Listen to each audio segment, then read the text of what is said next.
There is a plateau in the south of Peru where it has not properly rained for something like 10,000 years.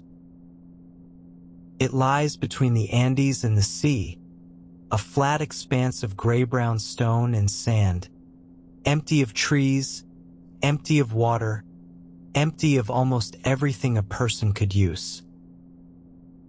The wind moves across it in the afternoon and then drops away again toward evening. Nothing grows there.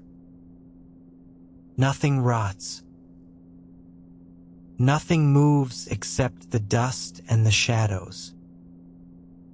Let the room grow quiet around you now, and let the light go low, and let me tell you what is drawn on the surface of that desert, and why nobody standing on it has ever been able to see it. Because scratched into that empty plain are more than 1,000 enormous figures and lines. A hummingbird 90 meters across with its wings spread and its long beak pointing away toward the hills. A spider 45 meters long. A monkey with a tail curled into a perfect spiral. A condor, a whale, a tree, a pelican, a pair of human hands with one finger missing, and straight lines that run for kilometers across ridges and gullies and dry watercourses without deviating from true by more than the length of your arm. They were made between roughly 200 years before Christ and 600 years after, by people we call the Nazca, using nothing but wooden stakes, lengths of cord, and their own hands to lift stones and set them aside. They are among the largest drawings human beings have ever made anywhere. And for something like 1,500 years after the last of them was finished, almost nobody on Earth knew that they existed at all. And here is the fact that has kept people arguing about them for nearly a century, and which produced more nonsense than almost any other question in archaeology. From the ground, you cannot see them. Stand in the exact middle of the great hummingbird and there is nothing to look at, only a shallow pale strip in the gravel, running away from your feet toward the horizon, entirely indistinguishable from the dozens of other pale strips crossing that plain in every direction. The figures only resolve from the air. From a light aircraft at 200 or 300 meters, the whole plateau abruptly becomes a page. Animals appear and plants and geometric shapes, and vast trapezoids cleared so precisely that the first people to see them from above thought they were runways. Spirals. Zigzags, and everywhere, running underneath and across all of it, those impossible straight lines heading off to the edge of sight. Which produces the obvious question, and it is the right question even though the popular answers to it have been terrible.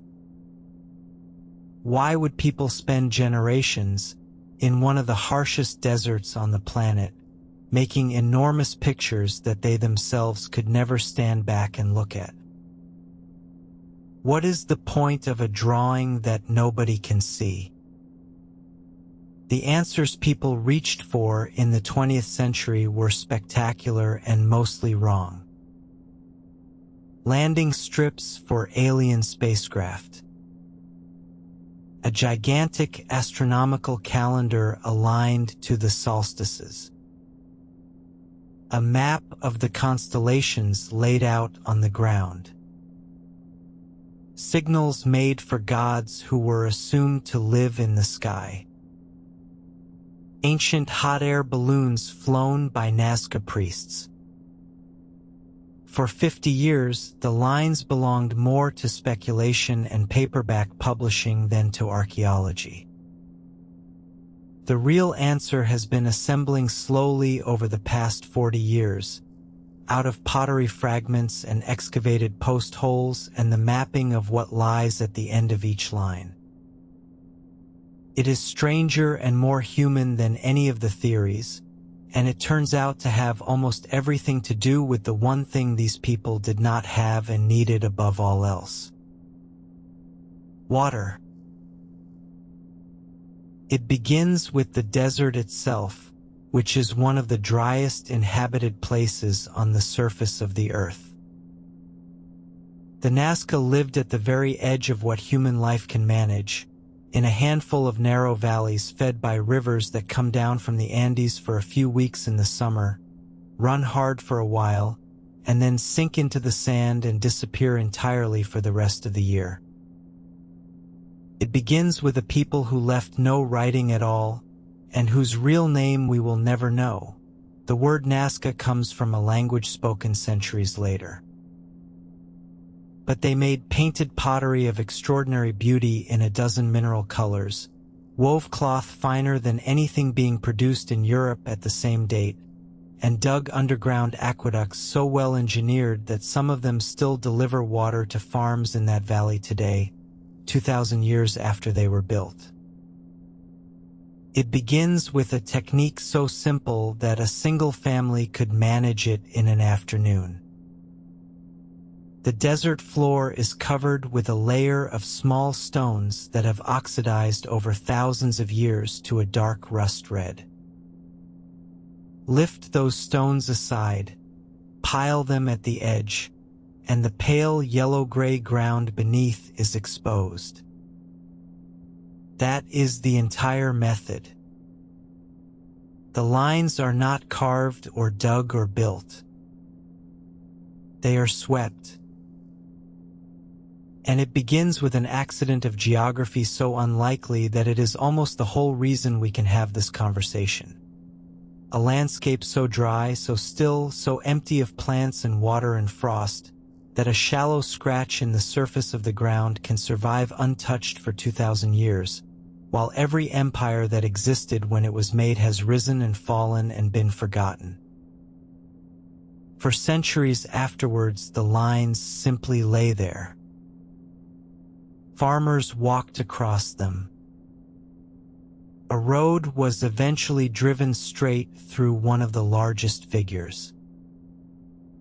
A Spanish chronicler in 1553 mentioned markers in the desert near Nazca, and nobody thought it worth following up.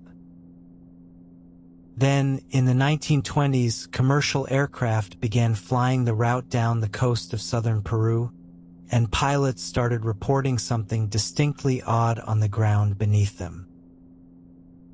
And then a German-born mathematician named Maria Reich came to look and decided that these lines were the most important thing in the world.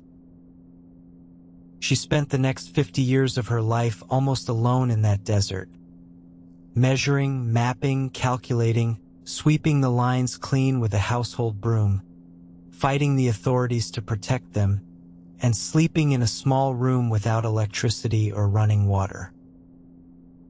She is a large part of the reason they still exist.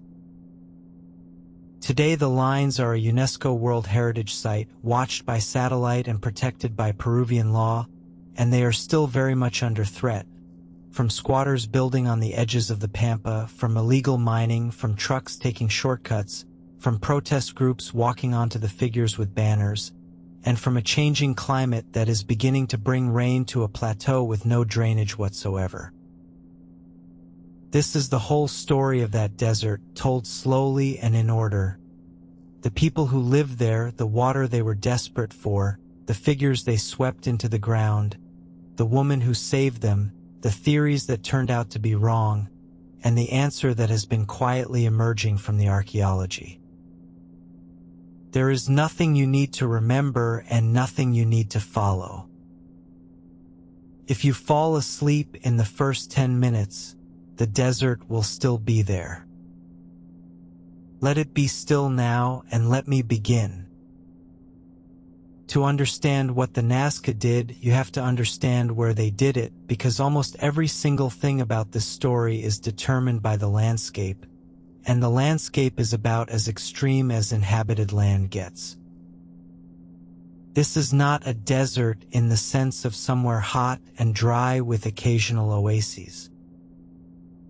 It is a place where the natural state of affairs is that nothing whatsoever happens.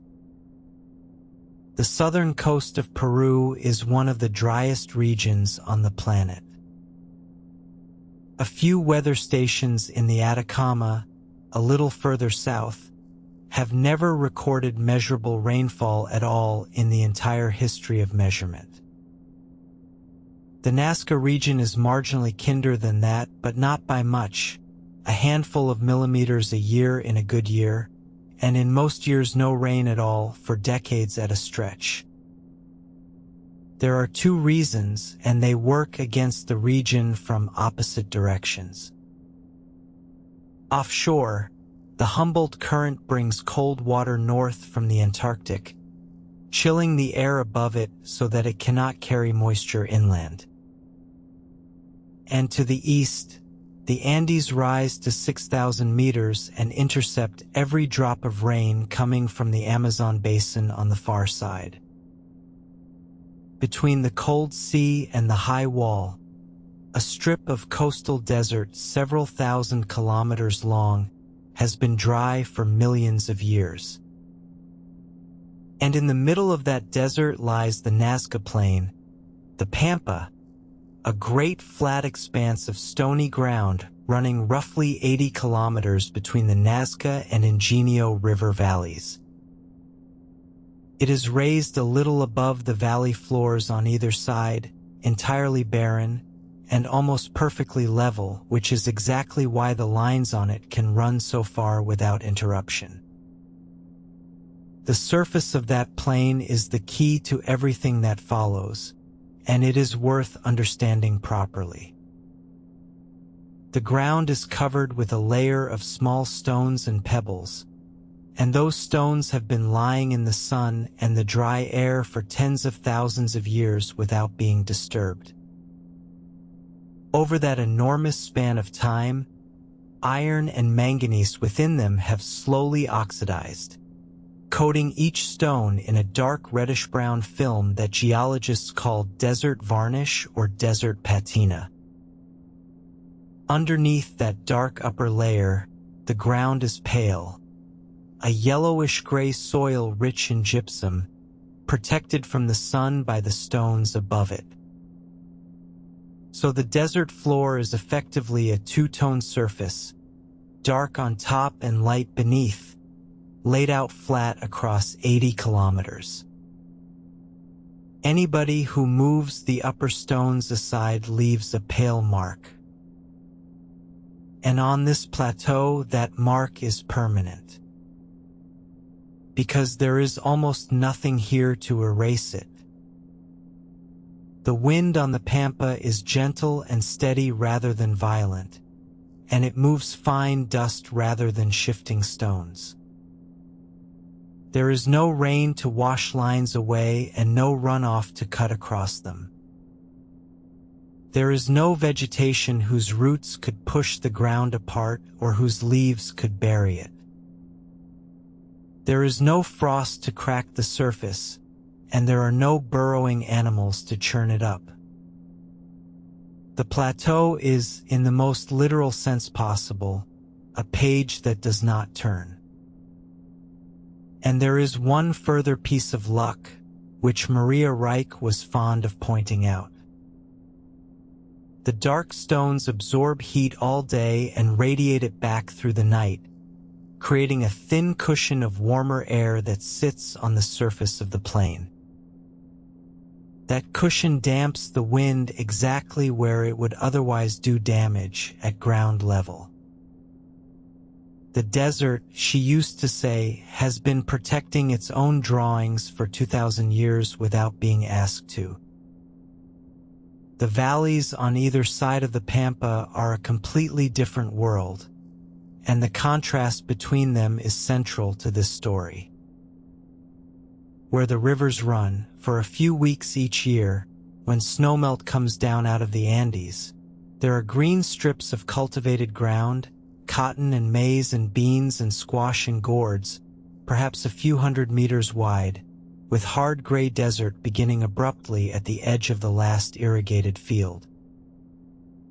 There is no gradient.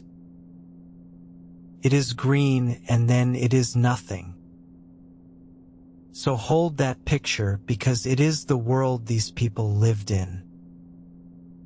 Two thin ribbons of green in a landscape of absolute gray, with a great empty stone plateau lying between them. All of their farming, all of their food, all of their houses and their families and every person they had ever met lived on those ribbons. And they went out onto the empty plateau in the middle, carrying their own water into 40-degree heat for 700 years in order to draw. We call them the Nazca after the valley and the river, and both of those names come from a language spoken in that region many centuries after these people were gone. We do not know what they called themselves. We never will because, like the builders of Göbekli Tepe on the other side of the world, they had no writing of any kind, no script, no records, no inscriptions, not a single word that anyone can read. Their culture flourished from roughly 100 years before Christ to around 600 years after. Some 7 centuries of continuous existence. It is worth pausing on that number, because it is easy to think of a culture without writing as somehow provisional or brief. 700 years is longer than the Western Roman Empire lasted. It is considerably longer than any modern nation has existed. These people had a very long and stable run. They were farmers and extremely good ones, which in that landscape is not a small claim.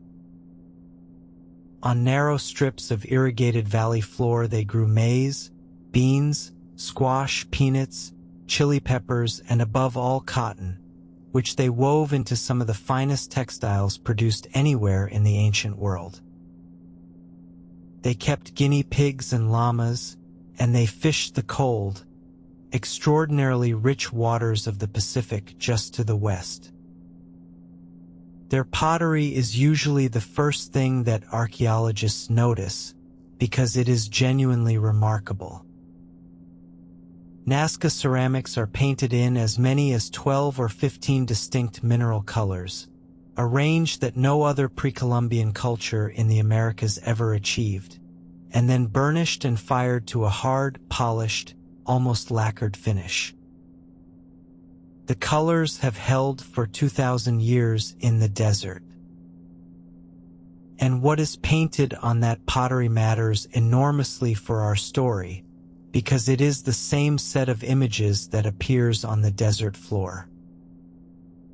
Hummingbirds with long beaks, monkeys, killer whales, spiders, condors, foxes, plants and pods and sprouting seeds, and beings that are not quite animal and not quite human, with streaming appendages and enormous staring eyes, which archaeologists cautiously refer to as anthropomorphic mythical beings because nobody knows what else to call them. Their textiles were finer still. Nazca weavers produced cloth with thread counts that modern industrial looms have difficulty matching, in complex three-dimensional structures, double cloth, gauze weaves, embroidery worked in dozens of separate dyed shades. Cloth of that quality is not clothing in any ordinary sense. It is stored wealth and rank and offering, and it was buried in enormous quantities with the dead. What they did not have is equally important. No metal tools worth the name, a little gold and copper worked for ornament, but nothing structural and nothing with an edge. No wheel. No draft animal capable of pulling a load. The llama carries but does not haul. No writing. No arch. And, as far as anybody has been able to establish from a century of excavation, no king. That last point is important and it is frequently missed. There is no evidence anywhere in Nazca territory of a centralized state.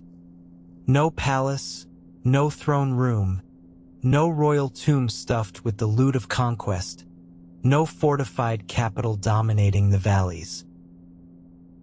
What emerges instead is a network of communities strung up and down the river valleys, linked by shared beliefs, shared ceremonies, and a shared ceremonial center, but not obviously ruled by anyone at all.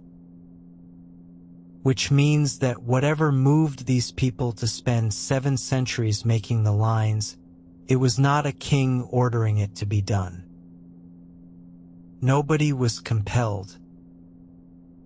It was something that communities agreed on among themselves generation after generation after generation, and went on agreeing about for a length of time that would take us back from today to the Middle Ages. And it means the labor was voluntary in a way that very little monumental work in the ancient world was. Nobody was driven out onto that plateau under guard. People walked out there on their own feet, in temperatures that reach 40 degrees, carrying every drop of water they would need for the day, did the work, and walked home again in the evening to the green strip along the river.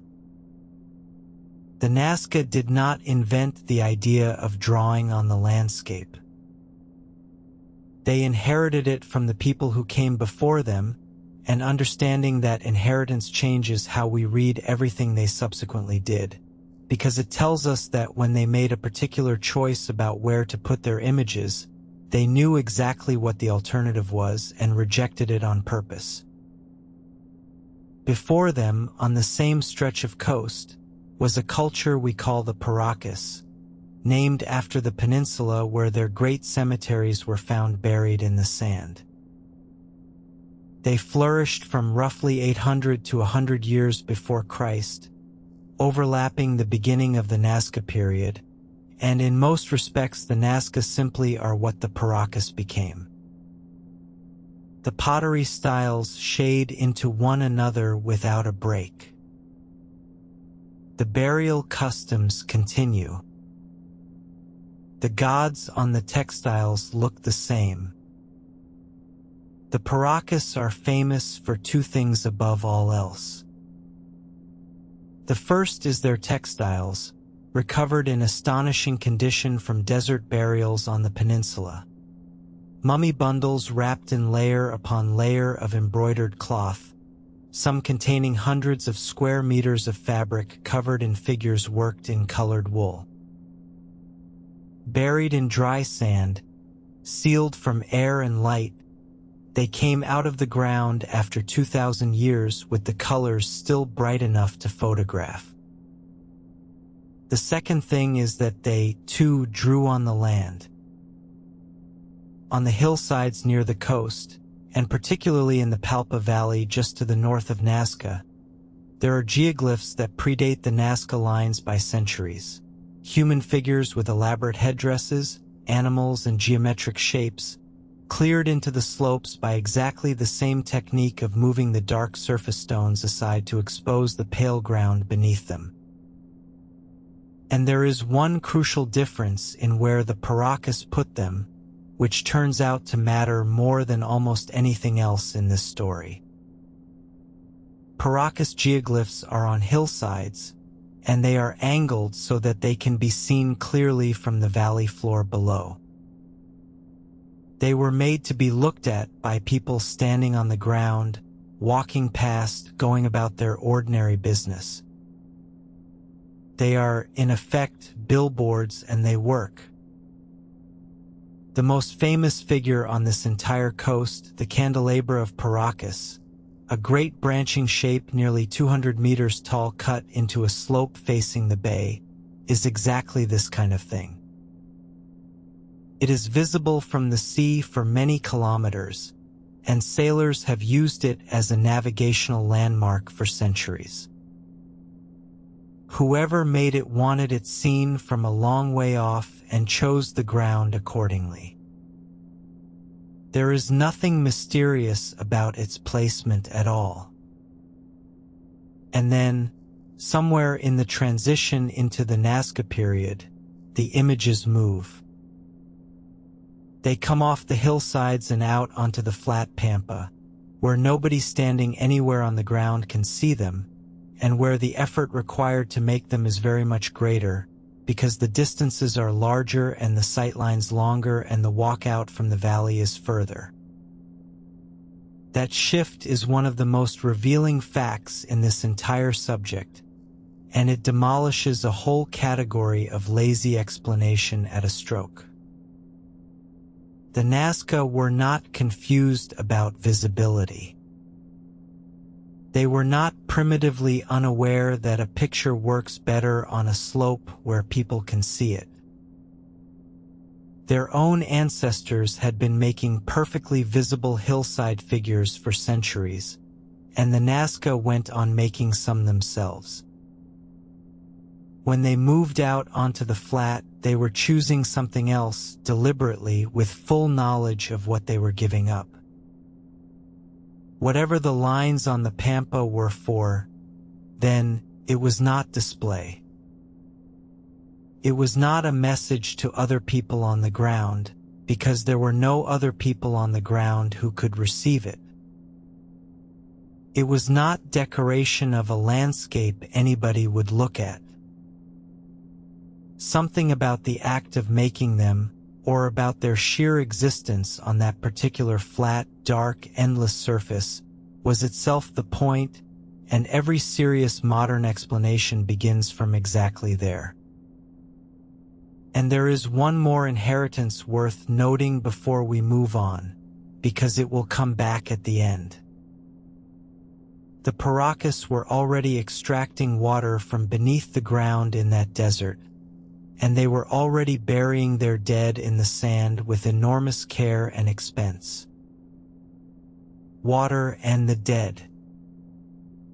Those two preoccupations run straight through everything the Nazca ever did, and by the close of this story they will turn out to be the whole of it.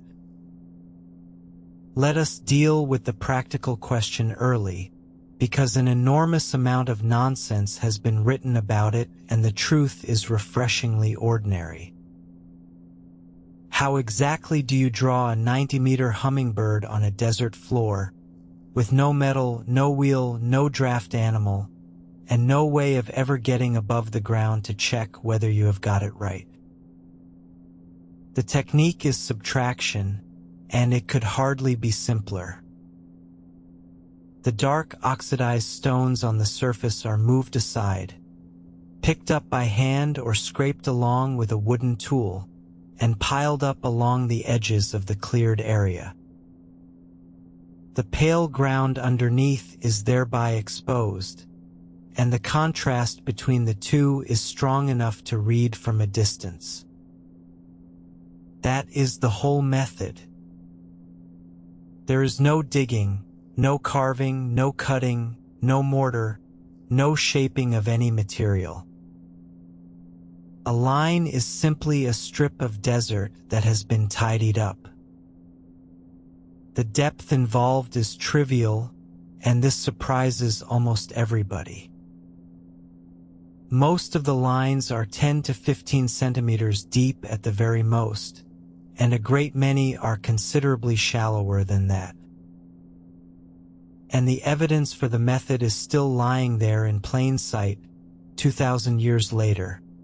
The piles of removed stones sit along the edges of every figure and every line, exactly where somebody set them down and never came back for them.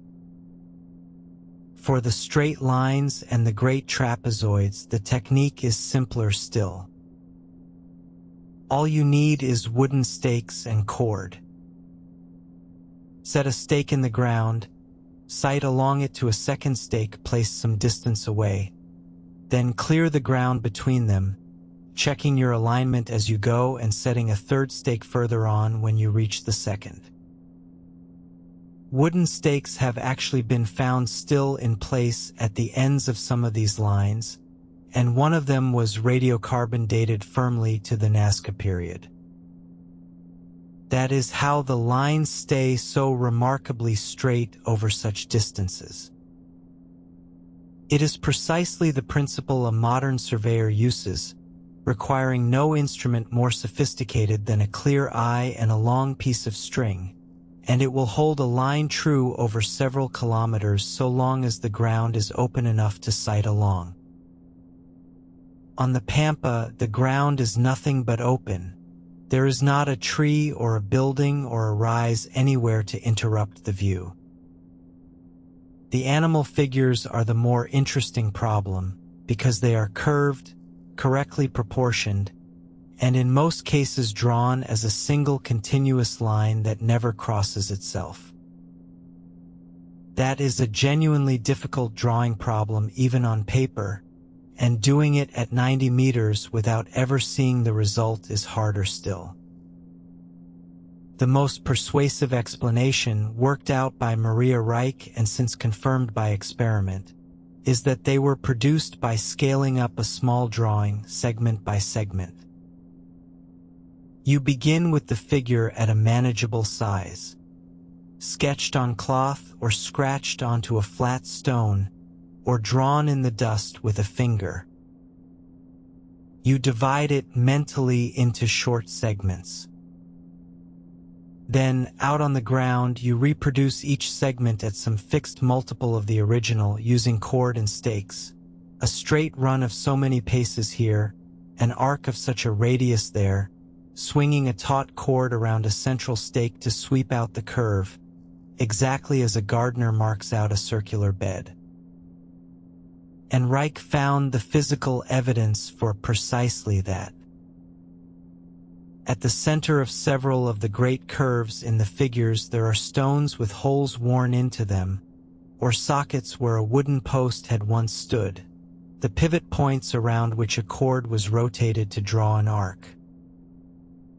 Once you have seen one of those pivot stones sitting at the exact center of curvature of a hummingbird's wing, the whole mystery of how a perfect 90-meter curve was achieved collapses into something entirely understandable.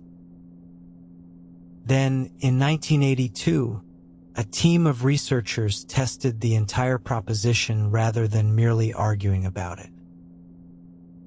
Working out in the desert with a small group of people, wooden stakes, lengths of cord, and no other equipment whatsoever, they set out to reproduce a figure of comparable size to the Nazca originals, using only methods available 2,000 years ago. It took them a day and a half from start to finish. That result matters more than anything else in this chapter, because it dismantles the entire supposed mystery of construction in one stroke. The lines are not an engineering marvel requiring lost technology, forgotten mathematics, aerial supervision, or help from anybody else at all. A handful of ordinary people with string could produce one over a long weekend, and did. The genuinely astonishing thing about the Nazca lines was never how they were made. It is that anybody bothered over and over and over again for 700 years in a waterless desert, walking out from the valley each time with a day's water on their backs, in order to produce something that no living human being would ever be able to stand back and look at. The second practical question is preservation, and it is genuinely remarkable that we are able to ask it at all, because by every ordinary rule of how the world treats things left outdoors, these should not have lasted a single century, let alone 20 of them. Consider what they physically are. They are marks in loose surface gravel. They are not built of anything, They are not cut into bedrock. They contain no mortar, no foundation, no structural element whatever, nothing that could be described as construction. Nothing about them is durable in the way that word normally means. And yet the oldest of them have been lying on that plateau for well over 2,000 years, some with edges still sharp enough to photograph cleanly from an aircraft. The first reason is the absence of rain, which is the single agent that destroys surface features faster than anything else on Earth. Rain washes sediment downhill, cuts gullies across flat ground, undermines edges, floats small stones out of position and deposits silt over everything. On the Pampa, in a typical year, none of that happens because there is no rain to do it and no runoff because there is nothing to run. The second is the total absence of plants. Nothing grows on the Pampa. No grass, no scrub, no seedlings, no roots working their way between stones and prizing them apart. No leaf litter accumulating season after season and gradually burying the surface under organic material. Whatever was cleared 2,000 years ago has stayed cleared, because in all that time nothing has ever tried to grow back into it. The third is the ground itself. The gypsum-rich soil beneath the stone layer hardens in that permanently dry air into a firm crust that resists movement, and the small amount of moisture that condenses on the surface at dawn, the only water the plateau receives, tends to cement the fine particles together rather than loosening them. The surface is not loose sand blowing about. It sets like a very slow plaster. And the fourth is the wind, which on this plateau behaves in a way that actively helps rather than harms.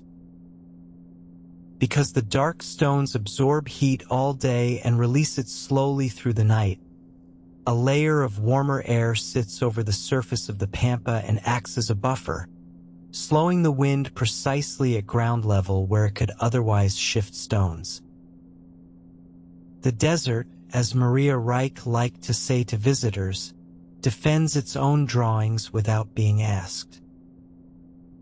Put all four together and you have a landscape that functions as a preservation chamber. Almost nowhere else on Earth could this kind of art have survived at all. If the Nazca had made these same figures a few hundred kilometers to the north, in a wetter valley with occasional rain and a covering of scrub, every trace of them would have vanished within 100 years, and nobody would ever have known that human beings had once done such a thing. Which brings a sobering thought worth carrying through the rest of this story. We are almost certainly not looking at the only geoglyphs that ancient people made. We are looking at the ones that happen to be made in the one place on Earth where they could last. There may have been others in wetter valleys on softer ground, in landscapes now green and farmed, that disappeared without leaving the faintest trace that they had ever existed at all. And the same fragility that makes their survival so improbable makes them extraordinarily vulnerable now. A single vehicle driven across the Pampa leaves tire tracks that will still be plainly visible in 1,000 years. A footprint in the wrong place is effectively permanent. Everything that has protected these lines for 2 millennia, the dryness, the stillness, the emptiness, offers no protection at all against one truck taking a shortcut on a hot afternoon. For 15 centuries after the Nazca stopped making them, the lines were simply part of the ground. Nobody was hiding them and nobody was looking after them. There was no secret and no lost knowledge. They were just there on a plateau that people crossed occasionally on their way to somewhere else, and nobody thought about them for long enough to write anything down. The first written mention comes from a Spanish chronicler, Pedro Cieza de Leon, who traveled through Peru in the 1540s and 1550s gathering material for a history of the conquest. He noted markers or signals in the desert near Nazca, clearly did not know what to make of them, and moved on to other subjects. Nobody followed it up for nearly 400 years. That is not as strange as it sounds when you consider the view. From the ground, a Nazca line looks like a track. Peru is full of ancient tracks. Somebody walking across the Pampa and encountering a straight pale strip in the gravel would reasonably assume that it was a path leading somewhere, and would either follow it or step over it and continue, and would not give it another thought for the rest of their life. Then, in 1926, the Peruvian archaeologist Toribio Mejia Zesp walked out onto the plateau and looked at the lines properly from the slope of a hill above them, where enough of the pattern was visible to make it clear that they were not natural. He recognized them as deliberate constructions and published a paper describing them as ceremonial roads, Sikhs, connecting sacred places. He was, as it turns out, considerably closer to the truth than most of what would be written for the next 60 years. But the thing that changed everything was aviation. In the late 1920s and early 1930s, commercial and military flights began crossing southern Peru on a regular schedule, and pilots started reporting strange markings on the desert below them. Word spread among flying crews long before it spread among archaeologists, in the way that unexplained things always circulate among people who see them regularly and have no professional stake in explaining them. In 1940, an American historian named Paul Kosak, who was in Peru researching ancient irrigation systems, arranged to fly over the Pampa and see them from above. What he saw stopped him. Instead of the network of ancient canals and field boundaries he had been expecting to identify, the ground beneath him was covered in enormous animals and geometric shapes, and in lines that ran to the horizon in every direction. And then, on the evening of the 22nd of June 1941, Kosak was standing at the end of one of the long straight lines at sunset, and noticed that the sun was going down almost exactly along it. The 22nd of June is the winter solstice in the southern hemisphere. He described the Pampa as the largest astronomy book in the world, and in that sentence an idea was born that would dominate the entire subject for the next 40 years. It was, as we will see, mostly wrong. But it did one enormously valuable thing that should not be held against it. It attracted attention and funding and legitimacy, and above all it attracted a German-born mathematician who had been working in Peru as a governess and translator, and who agreed to help Kosak with the measurements that summer. Her name was Maria Reich.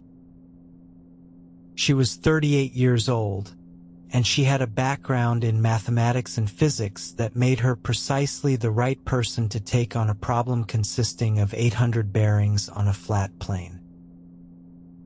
She would still be out there working on the same lines 57 years later.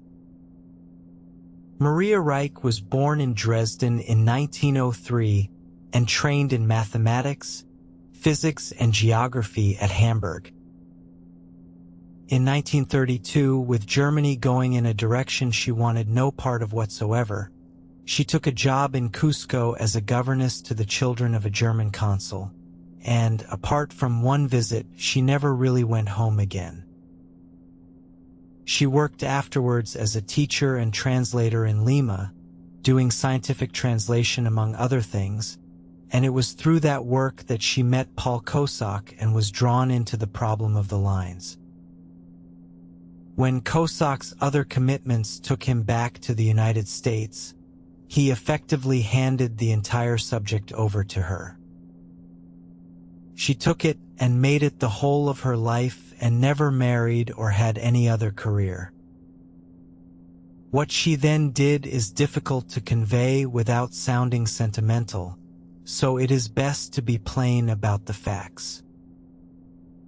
She moved out to the desert.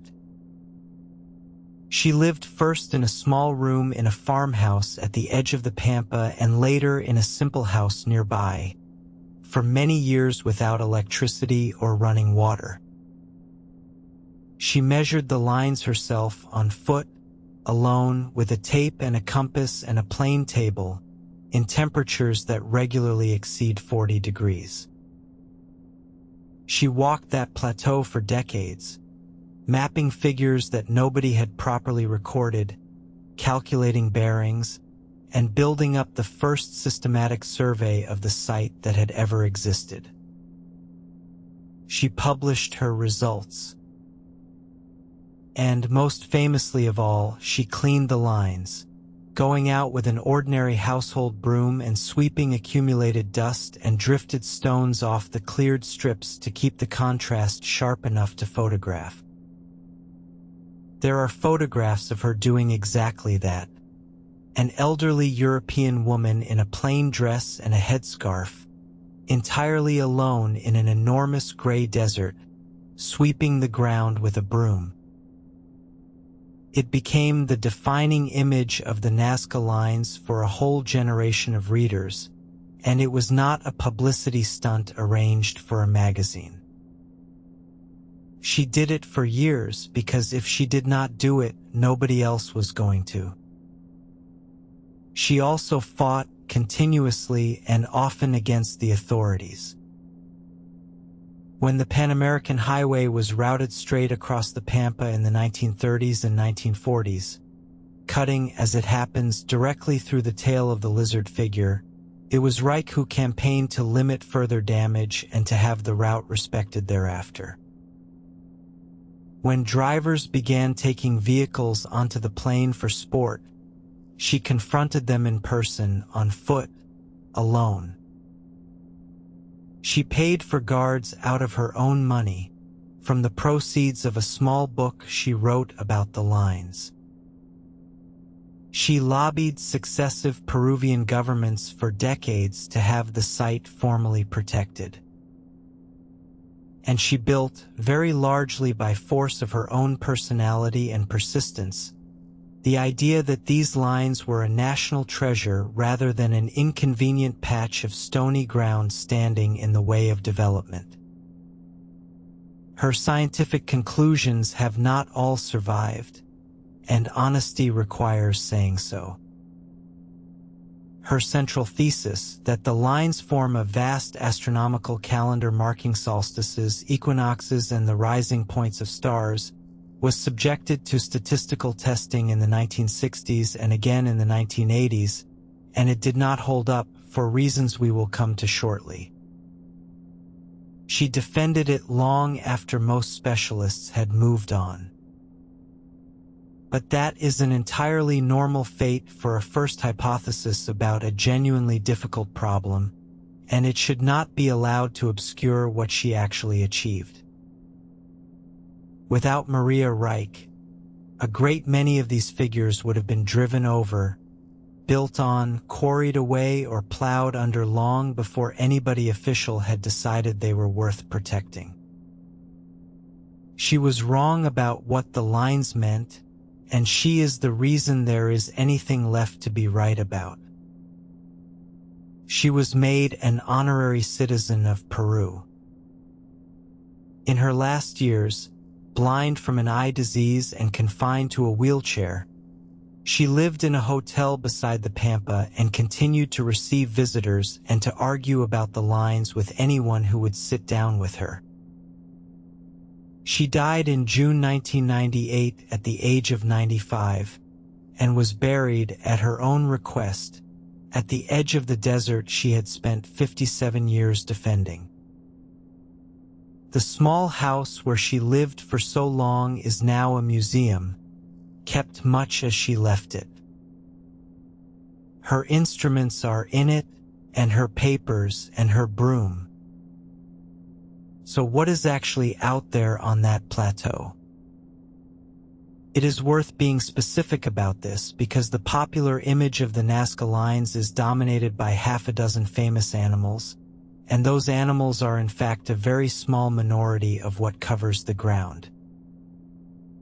The figures, the biomorphs as archaeologists call them, number around 70 to 100, depending on how you count and on which recent discoveries you include. They are mostly clustered in one particular part of the Pampa rather than distributed evenly, and most of them belong to the earlier phase of line making, roughly the 1st century before Christ to the 1st century after. The hummingbird is the most famous of all. It is about 93 meters long, drawn with its wings spread wide and its long straight beak pointing away toward a line that runs off into the distance. Like most of the figures, it is drawn as a single continuous line that never crosses itself, which means that you could walk the entire outline from the beak around the wings and the tail and back, and return to where you started without ever stepping over your own path. The monkey is around 90 meters across, with a tail curled into a tight and perfectly executed spiral, 4 fingers on one hand and 5 on the other, and a posture somewhere between playful and unsettling. It is worth noting that monkeys do not live in the coastal desert. They live on the far side of the Andes in the Amazon basin, which means that whoever drew this had either traveled a very long way or was working from descriptions and stories brought by people who had. The spider is about 46 meters long, and it has a peculiarity that has generated a great deal of discussion. One of its legs is extended and modified in a way that several researchers have identified as the reproductive organ of a spider from the genus Rocinulii, a creature so rare, so small, and so obscure that examining that feature properly requires magnification. And like the monkey, it does not live in the desert. It lives in the rainforest. The condor is one of the largest figures at around 130 meters from wingtip to wingtip, drawn with the neck extended and the primary feathers separated. The pelican, sometimes called the flamingo, is the largest of the lot, nearly 300 meters long, so enormous that it is genuinely difficult to make out as a single figure even from an aircraft at the right altitude. There is a whale or killer whale, a dog, a lizard about 180 meters long whose tail was cut clean off by the construction of the highway, a tree, a pair of human hands with 9 fingers between them, a heron, a parrot, a llama, a duck, and several flowers or seed pods that are considerably harder to identify with confidence. And here is the pattern that matters most. Almost all of them are animals that do not live on the Pampa, and most do not live anywhere near it. Hummingbirds live where there are flowers. Monkeys and Rocinulii spiders live in the rainforest on the other side of the mountains. Whales live in the ocean. Herons and pelicans live where there is standing water. Almost none of these creatures could survive for a day on the plateau where their images were drawn. That single observation is one of the strongest clues in the whole subject, and we will come back to it when the answer assembles. What is drawn on the surface of that waterless desert is, almost without exception, a catalogue of living things from places that have water. But it is important to keep the proportions straight. The animals are the celebrities of Nazca, and they are heavily outnumbered by everything else. The overwhelming majority of what lies on that pampa consists of straight lines and of great cleared geometric areas, and those are far less photogenic, far less famous, and very much more revealing about what was actually going on. Set the animals aside for a moment and look at what actually dominates that plateau, because this is where the real answer has come from, and it is the part that almost never appears on a postcard. There are around 800 straight lines on the Pampa. Some are a few dozen meters long. Some run for more than 9 kilometers without a break. They cross dry gullies, run up and over low ridges, and continue on the far side without any correction or wobble. A level of accuracy that is genuinely impressive with stakes and cord, and which required people to sight carefully along the ground and simply keep going in a straight line no matter what the terrain did. There are around 300 geometric figures, triangles, rectangles, and above all trapezoids, great cleared areas, wide at one end and tapering to a narrow point at the other, some of them hundreds of meters long and tens of meters across. These are the shapes that led the first aerial observers to think immediately of runways, and from 300 meters up it is extremely easy to see why they did. They are not runways, for a reason that becomes obvious within about 10 seconds of standing on one. The ground is soft. Any aircraft attempting to land on a Nazca trapezoid would sink and bog down within a few meters of touching. The surface has never been compacted, prepared, leveled, or treated to bear weight of any kind, and there are no wool ruts anywhere on any of them except modern ones made by trucks. The lines and trapezoids are also the part of the site that kept being made. The famous animal figures belong mostly to an earlier phase, roughly the 1st century BC into the 1st century AD. The straight lines and geometric clearings go on being produced for centuries afterwards, and in many places they are drawn directly across the top of the animals, which tells you something blunt about which of the two mattered more to the people making them later. That superposition is a useful piece of evidence in its own right. When a later line crosses an earlier hummingbird without any attempt to go around it, the hummingbird had evidently ceased to be untouchable, or the new line was more important than the old figure. The Pampa was not a gallery that anyone curated or protected. It was a working surface that got used, reused, and written over for the better part of 1,000 years. Now, where do all these lines actually go? This turns out to be the question that unlocked the entire subject, and the answer is not what people expected. They do not run off randomly toward the horizon in a spray. They converge. There are about 62 places on and around the Pampa that researchers call ray centers, points from which multiple lines radiate outward like the spokes of a wheel. Some have 4 or 5 lines meeting at them. Some have more than 20. Once you plot them on a map, the apparently chaotic tangle of lines on the plateau resolves into a structured network with identifiable nodes. And those centers are not random spots in the middle of the desert. They sit on low hills and rises at the edges of the Pampa, at the foot of slopes, and above all at places associated with water, near the mouths of dry watercourses, at points where seasonal streams emerge from the hills, and along the boundary where the desert meets the irrigated valley floor. Anthony Aveni, the astronomer and archaeologist who carried out much of this mapping through the 1980s, established that the lines connecting these ray centers form a coherent network, a web of walkable routes across the plateau, linking one water-associated point to another, in a pattern that makes sense on the ground even though it makes no sense at all from the air. And that changes the shape of the question completely.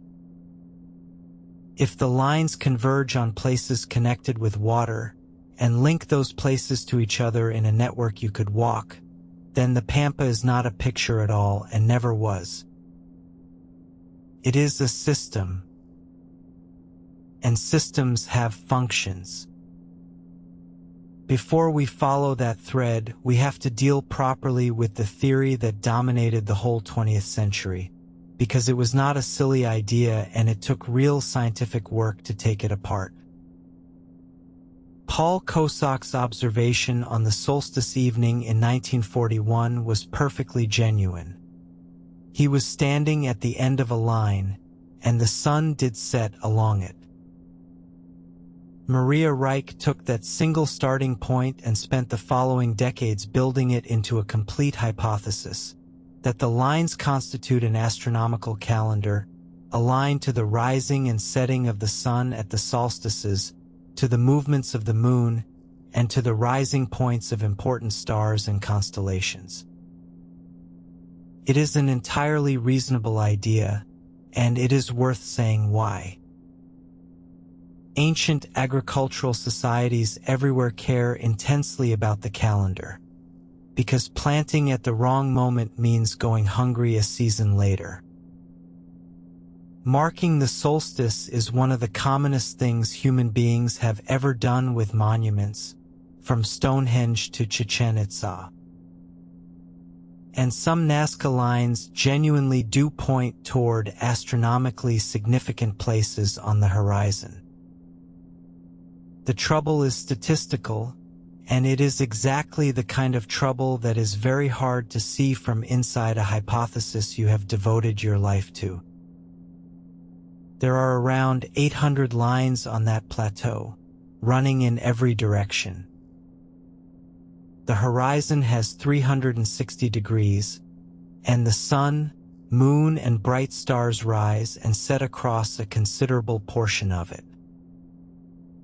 Scatter 800 lines at random around a circle and a substantial number will point at something astronomically interesting purely by chance. In 1968, the astronomer Gerald Hawkins, who had made his reputation arguing that Stonehenge functioned as an astronomical computer, and who was therefore predisposed to find the same thing here, brought a computer to the Nazca problem. He fed in the measured bearings of a large sample of lines and tested them against the calculated positions of the sun, moon, planets, and bright stars for the relevant period. The result was decisive and, for those who had hoped otherwise, thoroughly disappointing. The number of significant astronomical alignments among the Nazca lines was no greater than chance alone would produce. There was no calendar hiding in the data. Hawkins published the finding, and the astronomical theory in its strong form has never recovered. Anthony Aveni later refined the picture with far more careful ground survey, and found something more interesting than a flat negative. There is a slight but real clustering of line bearings toward the direction of sunset in late October, which happens to coincide with the time of year when water first begins to come down the rivers out of the mountains and into the valleys. So the sky does appear in this story, but not as a calendar of solstices and star risings. If it appears at all, it appears as a marker of the moment when the water arrives. which is, once again, the same direction that every other line of evidence has been quietly pointing in this whole time. Maria Reich never fully accepted the collapse of the astronomical theory and defended it into her old age, which is a very human thing and should not be held against her. Being wrong about the explanation while being completely right that the thing matters is an honorable position in any science, and she was the reason the evidence survived intact long enough for anybody to test it at all. Now we come to the explanation that most archaeologists working on Nazca today would accept in some form, and it begins from the single most obvious fact about the place, which somehow took decades to become central. There is almost no water, and absolutely everything depends on it. The rivers of the Nazca drainage are seasonal and unreliably so. Snowmelt comes down from the Andes in the summer months, the rivers run for a few weeks, the fields are irrigated in a hurry, and then the flow stops and the water sinks into the gravel and vanishes. For most of the year, the riverbeds are dry channels of stone that you can walk along without getting your feet wet. But the water does not actually leave. It continues to move underground, seeping slowly through the gravel beds beneath the valley floors, out of sight and out of reach. And the Nazca worked this out, and then did something about it that is arguably a greater achievement than the lines themselves and is almost never mentioned alongside them. They built the puquios, a system of underground aqueducts, dozens of them, that tap the subsurface flow and bring it up to where crops are growing. They are galleries lined with river stone, running for hundreds of meters beneath the desert, some of them several meters below the surface, cut and roofed and maintained by people with no metal tools at all. And along the length of each one, at regular intervals, are the ojos, the eyes.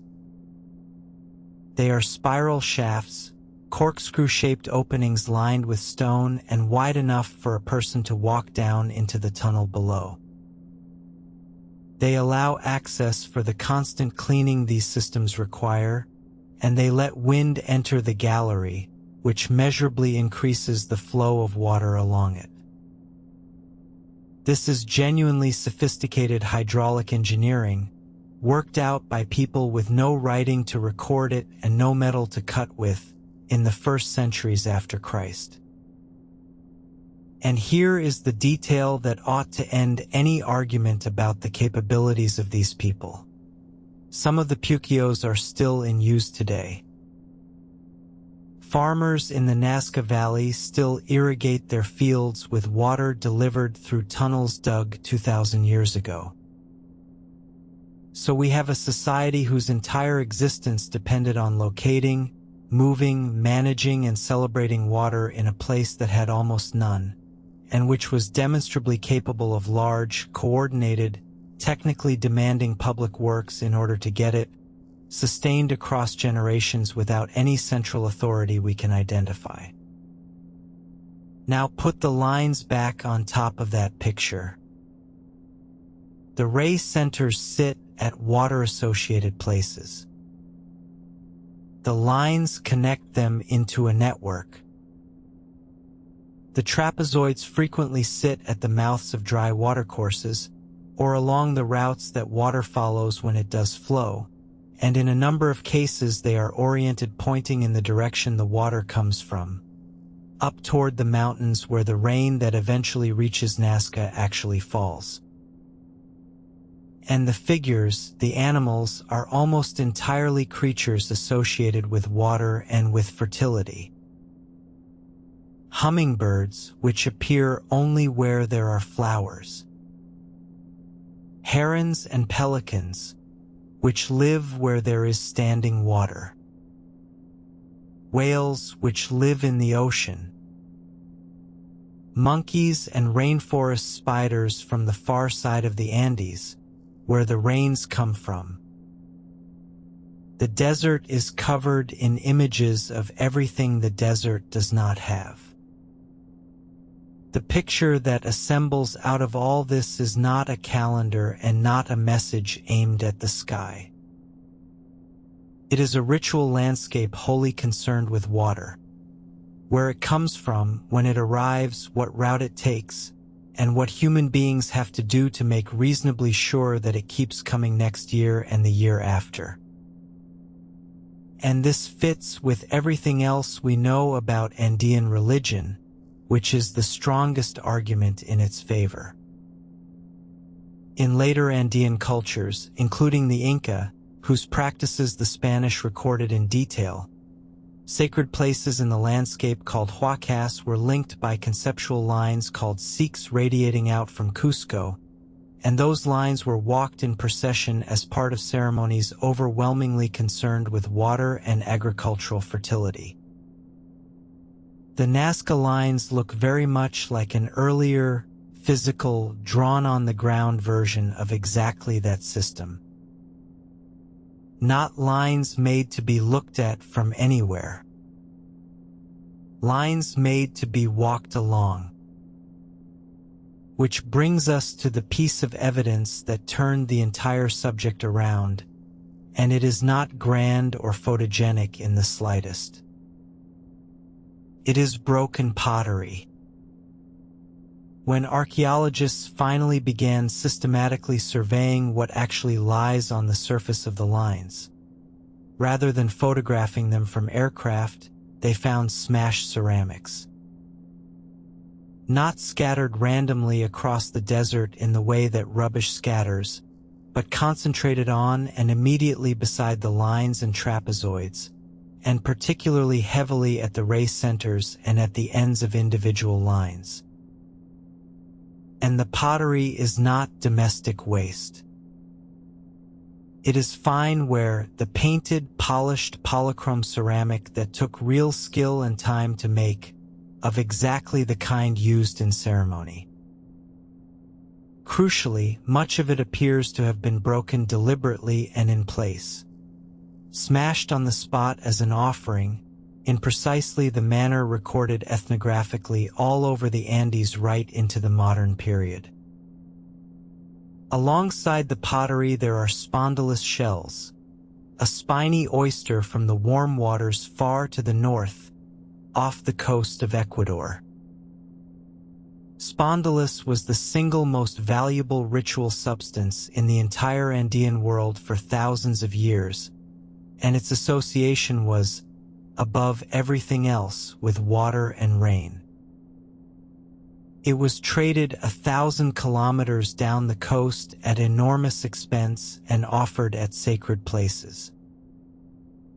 So people were physically present on these lines, in numbers, carrying valuable ceremonial objects that had been brought from very far away, and destroying them there as offerings. That is not something anybody does to a picture they are drawing for an audience in the sky. It is something people do at a shrine that they have walked to on their own feet. And the surfaces themselves support this reading independently.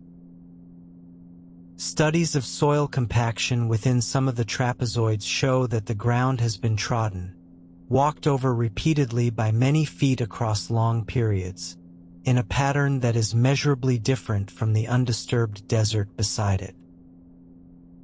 Some of the figures show where consistent with people moving along their outlines. That last point explains something otherwise very strange about the animal figures. Most of them are drawn as a single continuous line that never crosses itself, with what amounts to an entrance and an exit. If your goal is a picture, that constraint is unnecessary, difficult, and limits what you can draw.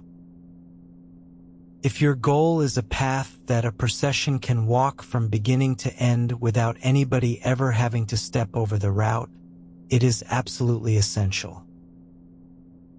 So the hummingbird is not a portrait of a hummingbird. It is a hummingbird-shaped path which people walked along in some order, for some purpose, carrying objects they intended to break when they reached the end of it.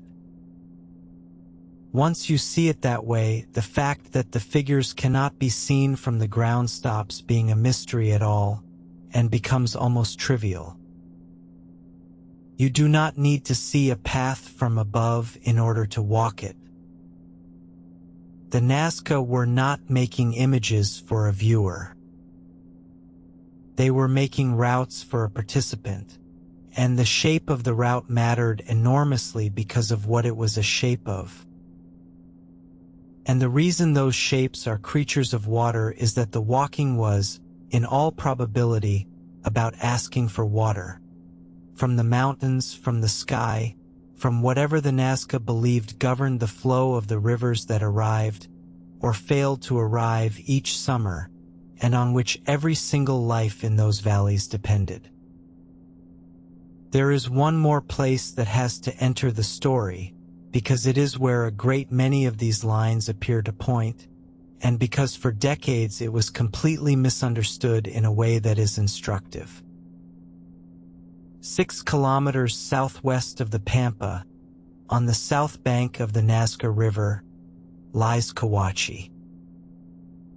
It covers around 150 hectares and contains some 40 mounds, the largest of which, the Great Temple, rises about 30 meters and is built over and around a natural hill, faced with adobe brick, with terraces and enclosed plazas laid out around its base. For a long time it was assumed to be a city, the capital of the Nazca, the seat of their rulers, the administrative heart of the culture. It looks like one from a distance, and archaeology in the mid-20th century tended to assume that any large site must be an urban center because that is what large sites are in the histories we grew up with. Then, from the 1980s onward, the Italian archaeologist Giuseppe Orefici began excavating there systematically, season after season, and found something considerably odder. There is almost no domestic occupation at Cahuachi. Very few ordinary houses. Very little cooking waste. Very little of the thick accumulated rubbish that any settled population inevitably produces within a generation. What there is instead is an enormous quantity of ceremonial material. Offerings, textiles of extraordinary quality, musical instruments, buried caches, and burials. Cahuachi was not a city at all. It was a pilgrimage center, a place that stood largely empty for most of the year and filled up periodically when people came in from all along the valleys to take part in ceremonies, and then emptied again when they went home. And its relationship with the Pampa is direct and physical. Several major line complexes are oriented toward Cahuachi. Some of the ray centers sit along the natural routes between the valleys and the site. The lines and the ceremonial center are two halves of the same system. You walked the lines and arrived at the temple, or you set out from the temple and walked the lines. Among the finds at Cahuachi are antares, panpipes made of fired clay, some recovered in caches of dozens together, and many of them deliberately broken exactly as the pottery on the lines was broken. Andean ceremony involved music at volume, played by many people at once. The image of hundreds of people arriving at a mud-brick temple in the desert with panpipes is a far more useful picture of Nazca religion than anything involving spacecraft. Cahuachi was in use for around 500 years, and then, like the lines themselves, it was closed down. In its final phase, the buildings were deliberately buried and the site was sealed, which is a practice we have met before in this series, on a hill in Turkey 8,000 years earlier. Across enormous distances of time and space, people keep choosing to bury their sacred places rather than simply walk away and leave them standing. There is a darker element to Nazca ceremony, and it needs to be handled directly rather than quietly left out, because it forms a substantial part of what the archaeology has actually produced, and it connects to everything else. The Nazca took and kept human heads. Well over 100 so-called trophy heads have been recovered from Nazca sites, and they are prepared in a consistent and unmistakable way. The base of the skull enlarged to remove the brain, the lips pinned shut with cactus spines, and a hole bored through the forehead so that a carrying cord could be threaded through and knotted. They appear constantly in Nazca art, which is how we know they were not a marginal practice. They are painted on pottery and woven into textiles. They are held in the hands of the great mythical beings. They are shown with plants sprouting from them and associated over and over with seeds and germination, a connection between severed human heads and growing things that is repeated far too often and too deliberately to be accidental. The obvious interpretation is that these are the heads of enemies taken in warfare, and for a long time that was simply assumed to be the answer. But isotopic analysis of the tooth enamel, which records the chemical signature of the water a person drank while they were growing up, has complicated the picture considerably in the last 20 years. The results indicate that a substantial proportion of the trophy heads belong to people who grew up locally, in the same valleys and drinking the same water as the people who kept them.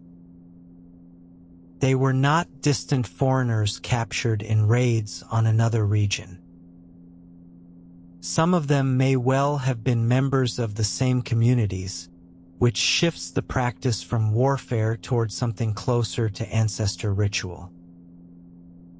And the connection back to water is explicit in the art itself. Heads are shown with plants growing out of them. They are held by beings associated with rain and germination and the flowering of crops. In a landscape where the difference between life and death is entirely a matter of whether the river runs this year, the symbolism of a human head that makes things grow is not difficult to follow, even if the practice behind it is difficult to look at.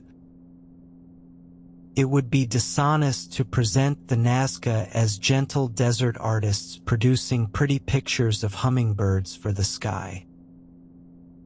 They were people living permanently at the edge of survival, in a place that could kill every one of them by the simple act of not raining, and their religion had teeth in it. Both of those things are true at the same time, and neither one cancels out the other. For most of a century, finding new geoglyphs meant flying over the desert in a light aircraft and looking out of the window. In the last decade, that has changed completely, and the results have been genuinely startling. The change came from two directions at once. The first is high-resolution imagery, satellite and drone photography covering the whole plateau at a level of detail that no aircraft survey ever achieved, including areas that are difficult to reach on foot or impossible to see at the right angle from a passing plane. The second is machine learning. In 2019, a team from Yamagata University in Japan, working with IBM, trained artificial intelligence systems on the known geoglyphs and then set them loose on the imagery to search for shapes that human eyes had missed. The system flagged candidates, and archaeologists went out and checked them against the ground. The results have transformed the numbers. Yamagata's teams identified well over 100 previously unknown figures in the following years, and in 2024 announced a further 303 newly identified geoglyphs found in a single intensive program, very nearly doubling the total known after 90 years of conventional searching in one go. And the new discoveries have shifted the interpretation in an interesting direction. Many of them are small, a few meters to a few tens of meters across, and they sit alongside paths and trails rather than out on the open plain. They depict humans, domesticated animals such as llamas, and decapitated heads, considerably more often than the great wild creatures of the famous figures. The researchers' reading is that there are two distinct categories of geoglyph doing two entirely different jobs. The large ones out on the open Pampa, made by clearing lines, are communal, bound up with the great ceremonial routes and, on the current evidence, with water ritual.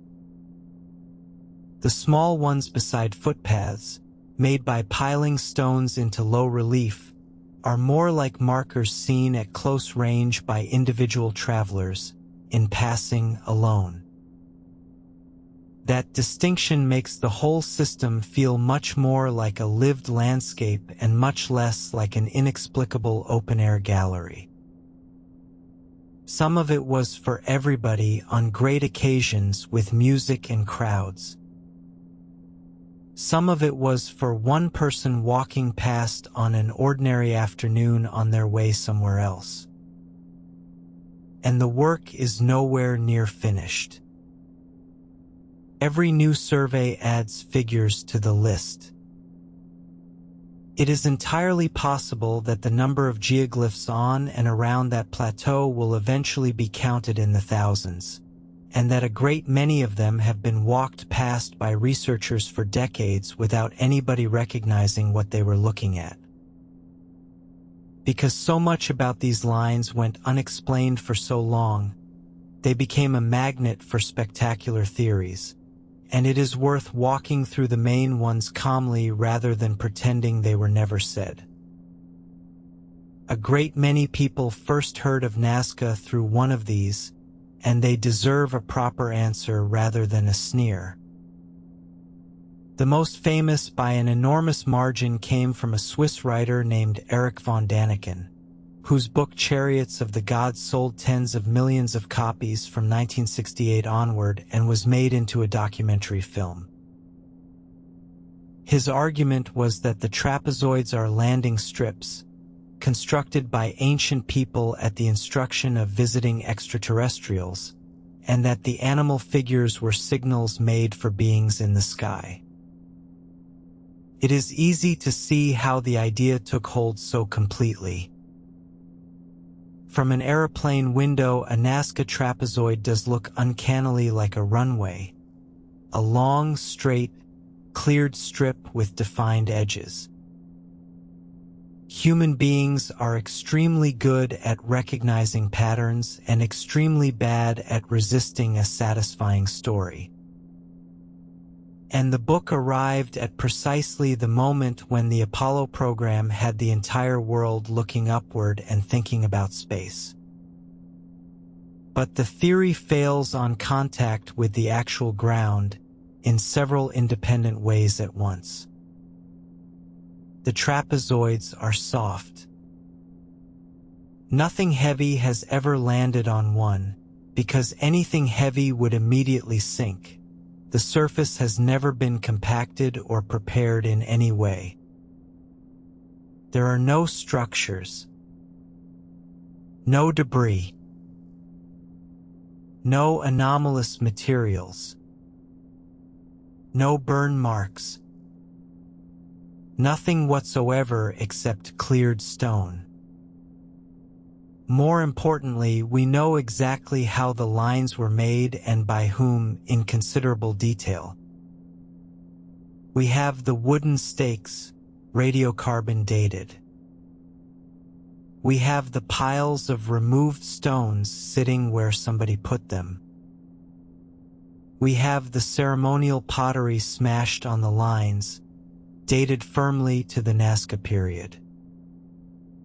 We have the same animals painted on their ceramics.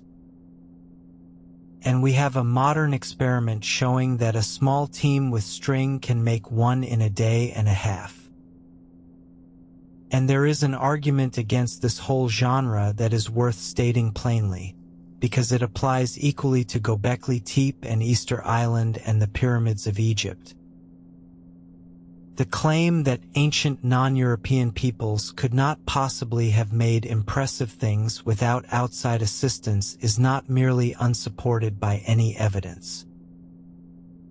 It is an insult, and it is one that gets aimed with remarkable consistency at people who were not European. The second popular theory is more charming and rather more serious, that the Nazca flew in balloons. In 1975, a team led by Jim Woodman built a hot air balloon called Condor I. Using cloth of a weave the Nazca could plausibly have produced and a basket of reeds, inflated it with smoke from a fire pit, and flew it briefly over the Pampa to demonstrate that the thing was at least possible. And it was possible. It flew briefly and rather alarmingly. But there is no evidence whatsoever that the Nazca ever did it. There is no depiction of a balloon anywhere in their art, which is otherwise obsessively detailed about their own world down to individual species of spider. There are no remains, no burned pits, no textual tradition, no oral memory. The experiment demonstrated that a thing could conceivably have happened, which is a very long way from evidence that it did. A third theory holds that the lines mark underground water sources, not ritually but practically, functioning as a kind of survey map of the subsurface aquifer. There is something in this, in that lines and water are undoubtedly connected, but as a literal map it fails. A great many lines have no relationship at all to subsurface water, and the ones that do are better explained as ceremonial routes leading to water-associated shrines than as engineering diagrams. And there is a persistent claim, repeated endlessly online, that the lines are visible from space or from the moon, usually offered as proof that they must have been made for somebody up there. They are visible from orbit in high-resolution imagery, as are motorways, airports, container ports, and large car parks. They are not visible to the naked eye from the moon. Neither is anything else. The reason to work through all of this carefully is not to score points against people who read a paperback in 1971. It is that the fantastical explanations are, in the end, very much less interesting than what actually happened out there, and that they draw attention away from a real and rather beautiful answer that took 40 years of unglamorous survey work on foot in the heat to assemble. Around 500 to 600 years after Christ, the Nazca culture came apart. The lines stopped being made. Cahuachi was closed down and deliberately buried. The distinctive polychrome pottery gave way to other styles from elsewhere, and the archaeological signature of the Nazca simply fades out of the record. For a long time, the assumption was straightforward conquest, that the expanding Were Empire, pushing outward from the highlands, absorbed the coastal valleys, and that was that. That is part of the story, but recent work suggests the collapse was already well underway before the Were arrived, and that the Nazca had done a great deal of the damage to themselves. The evidence comes from pollen, which is a wonderfully unglamorous way to reconstruct a landscape. In 2009, a team from Cambridge analyzed pollen and plant remains recovered from the Ica Valley and traced the vegetation history of the region across the entire Nazca period. What they found was a slow, steady, systematic clearance of trees over several centuries. The tree in question is the warango, and it is worth understanding what it does because the whole tragedy turns on it. The warango is a remarkable desert legume. It lives for over 1,000 years. It sends roots down dozens of meters to reach groundwater. It fixes nitrogen into the soil. It holds that soil together with an enormous root system. And it provides shade, firewood, and edible pods. In a landscape like the Nazca Valleys, the warango is not one plant among many. It is the thing that makes the valley habitable at all. It is quite literally the difference between soil and sand, and between a floodplain and a scour. And over centuries, the Nazca cut them down. They cleared land for cotton and maize as their population grew and the ceremonial system demanded more surplus, and they burned the wood for fuel. The pollen record shows the warango forest thinning gradually and then, in the late Nazca period, collapsing entirely, replaced first by the pollen of crops and then, ominously, by the pollen of weeds. For a long time, this seems to have worked extremely well. The valleys produced more food. The population grew. The ceremonial system expanded, and more lines were cleared on the Pampa. Deforestation of this kind does not punish the generation that does it or the one after. It punishes somebody several centuries downstream, which is precisely why it is so difficult for any society to stop. Then, in the late 5th or 6th century, came a series of extreme El Niño events, the periodic Pacific oscillation that brings torrential rain to a coast where it normally never rains at all.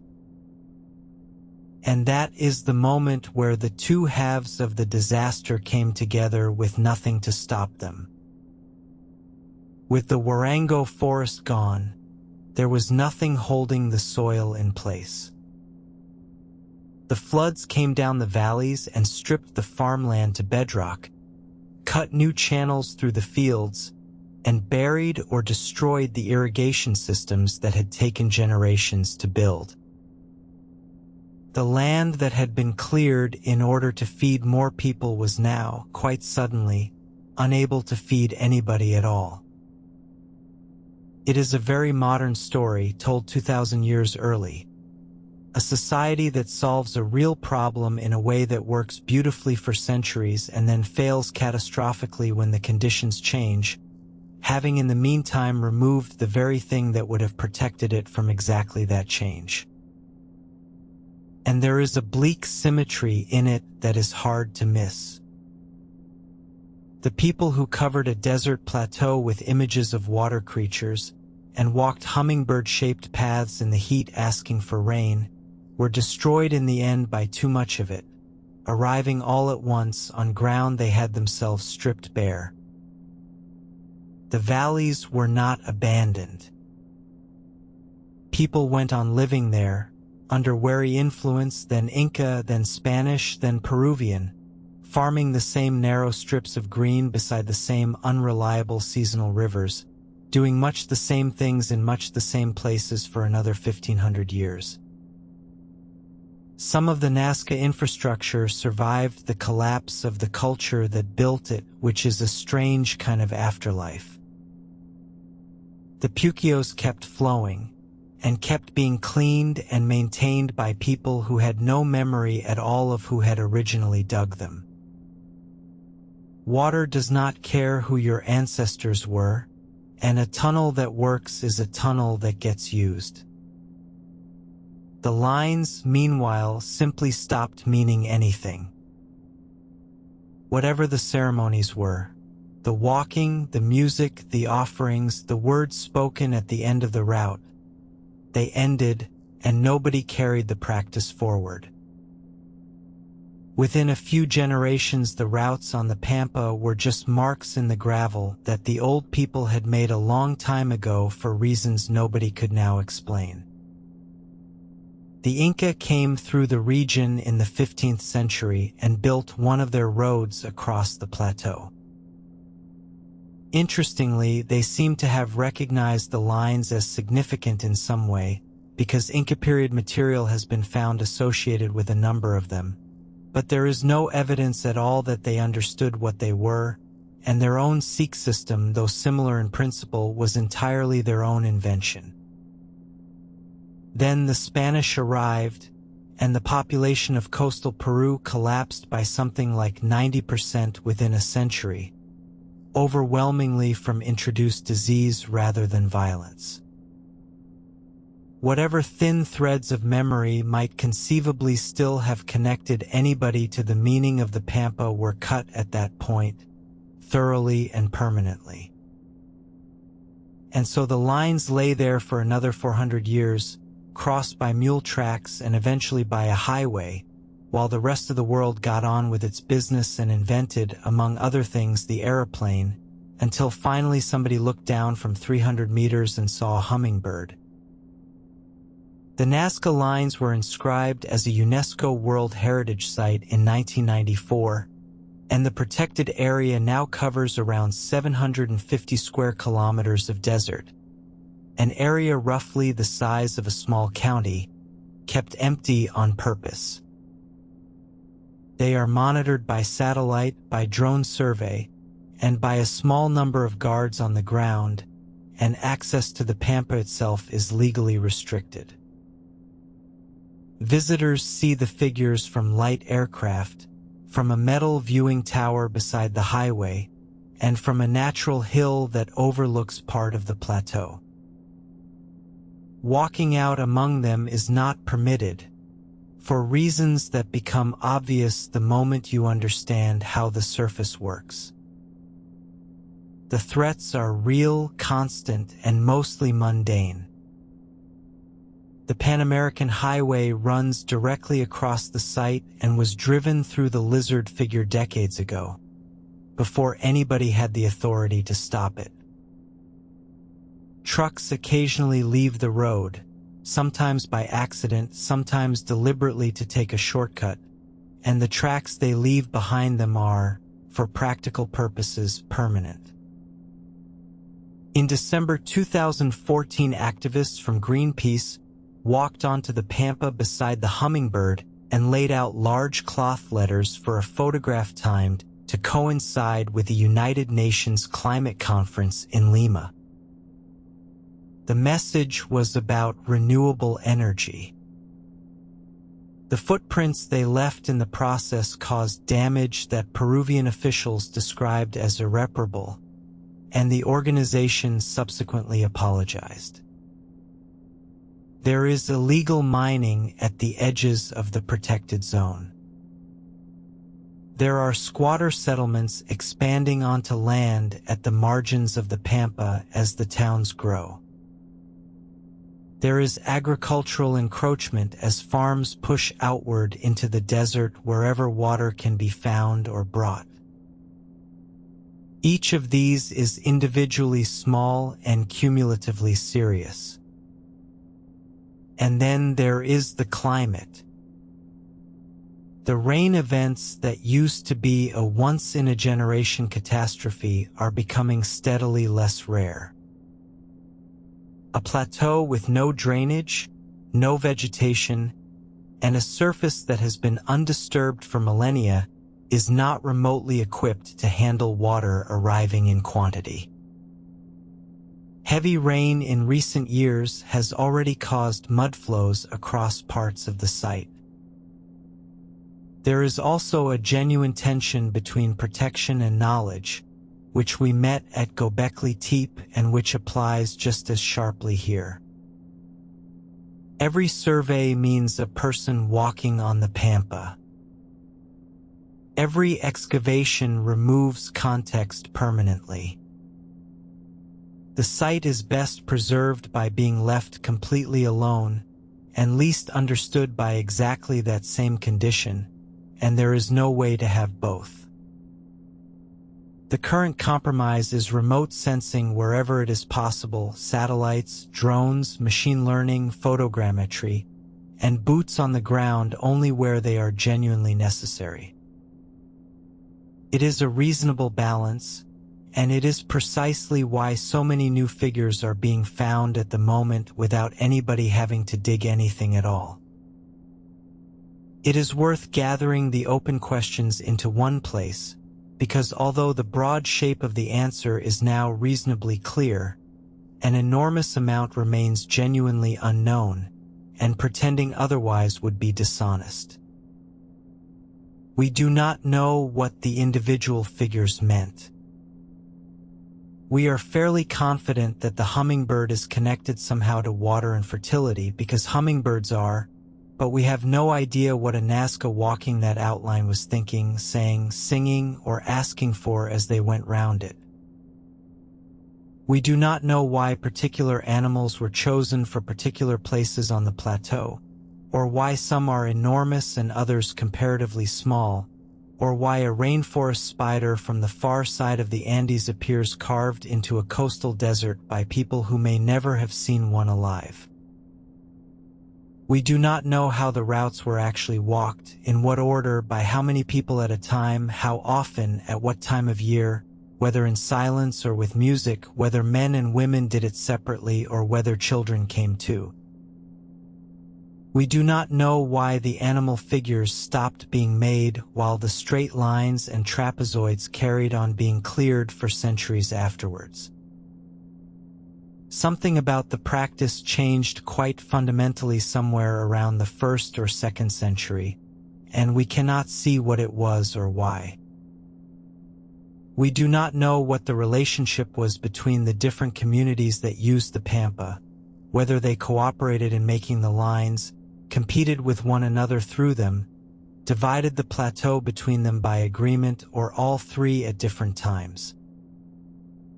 We do not know how many geoglyphs there actually are.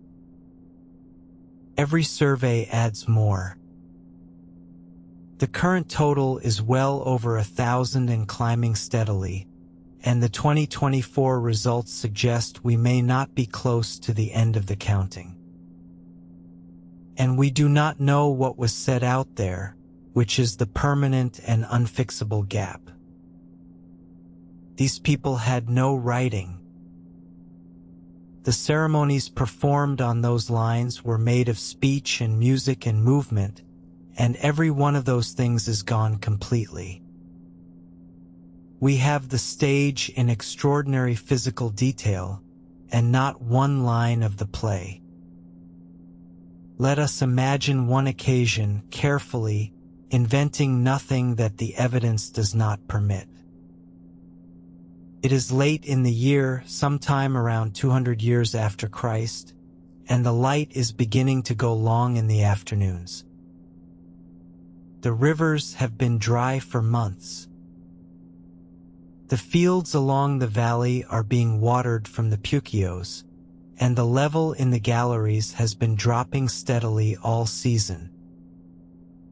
Everybody in the valley knows the date at which the water usually comes down from the mountains, and everybody also knows from stories and from experience that some years it does not come at all. People gather from the settlements strung along the river, families walking out in the early morning while it is still cool, carrying water in gourds, carrying folded textiles that took months to weave, carrying pottery that was made specifically for this occasion and will not be coming home again. They come up out of the green strip and onto the edge of the Pampa, where the ground changes underfoot from irrigated soil to dark stone within a single pace, and where the temperature immediately begins to climb because there is no longer anything to hold moisture or throw shade. At a low rise at the edge of the plateau, one of the race centers, a place their grandparents used, the lines converge. Some of them are very old, cleared by people whose names have already been forgotten. Some are new. And before anything else can happen, there is work to be done. The lines are swept clean, stones that have drifted back are moved aside again, and the pale surface is renewed. Then the procession forms. There are panpipes, dozens of them made of fired clay, tuned to each other, producing a hard, bright sound that carries a very long way across flat ground and can be heard down in the valley by anybody who stayed behind. And they walk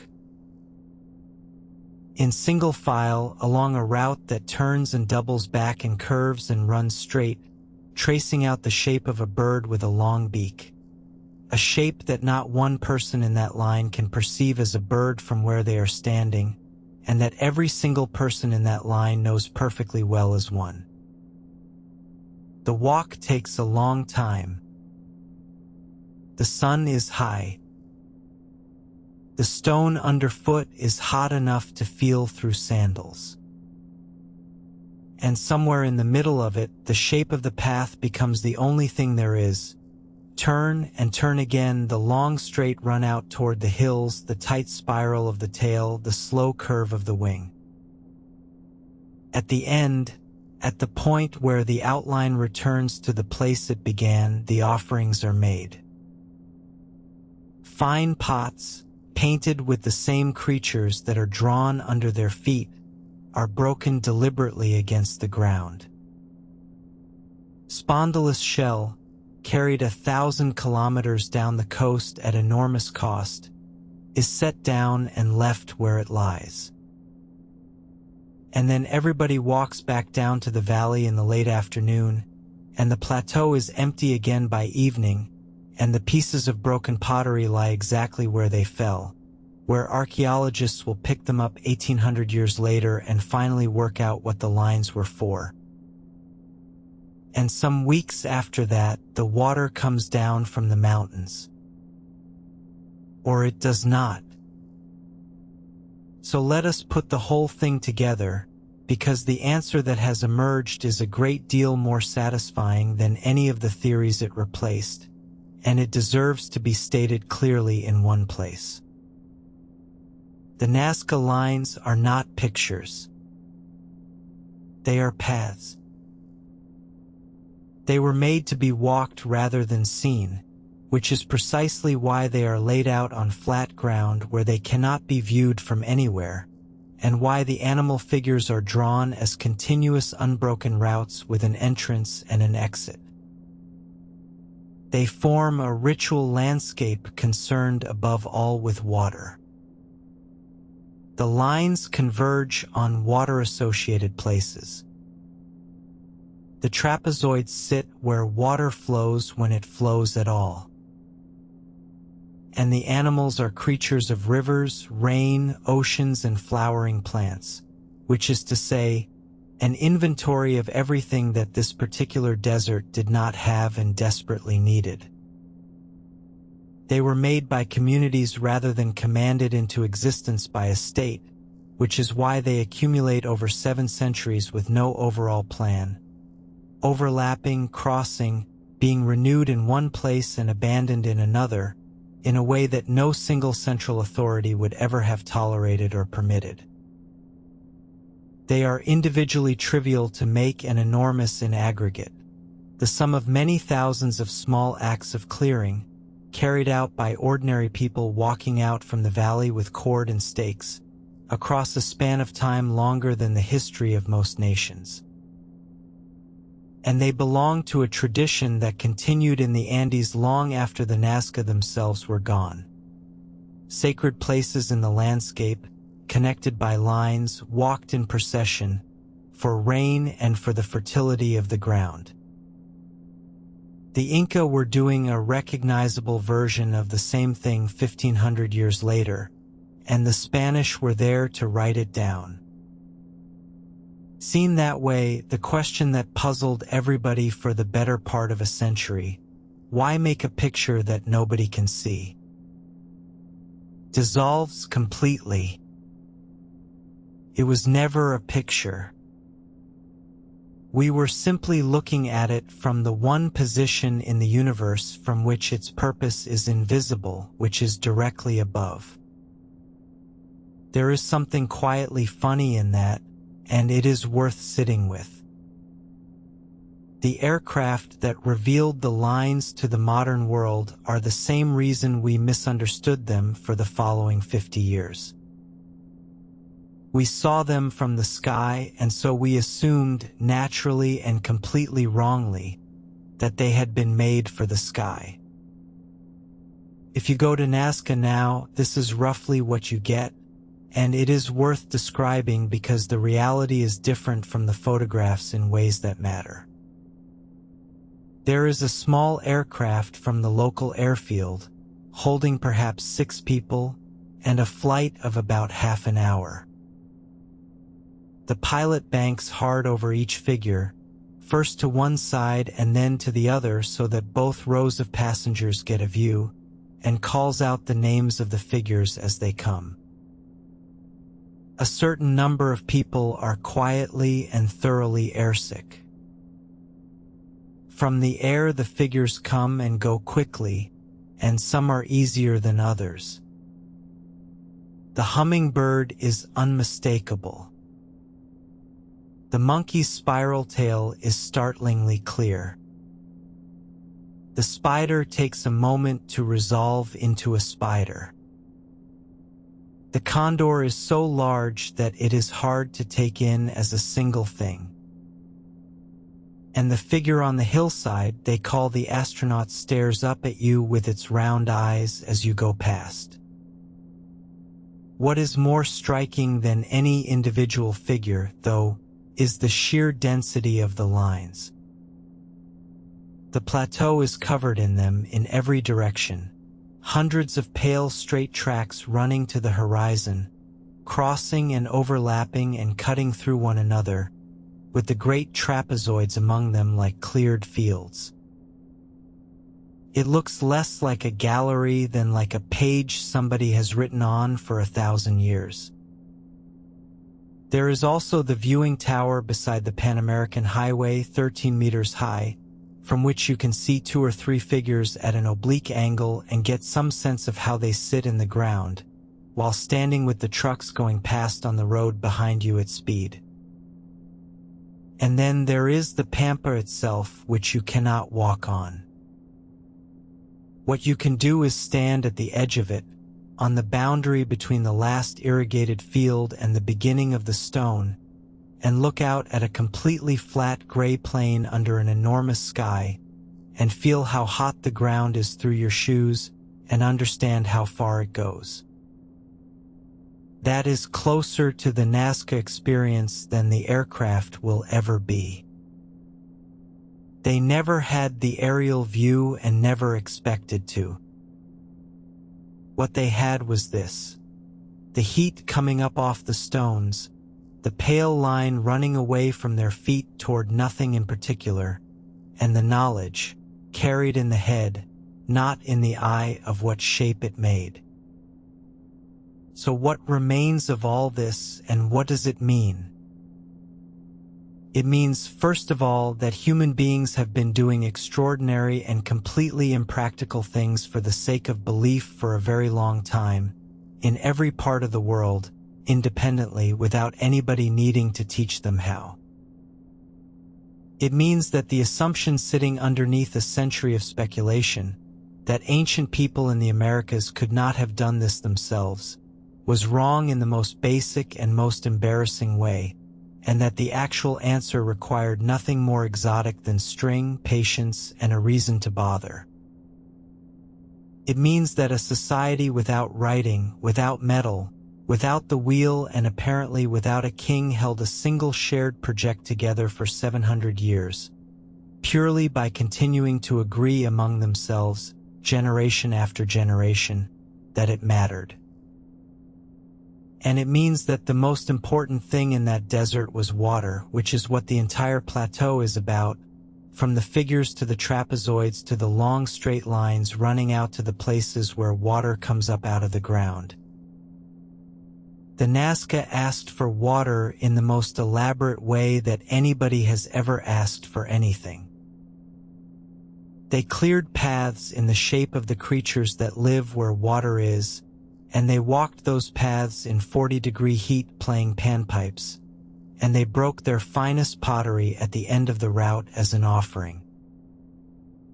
And then the water came too hard all at once, onto ground they had stripped of the trees that would have held it, and it washed their fields away.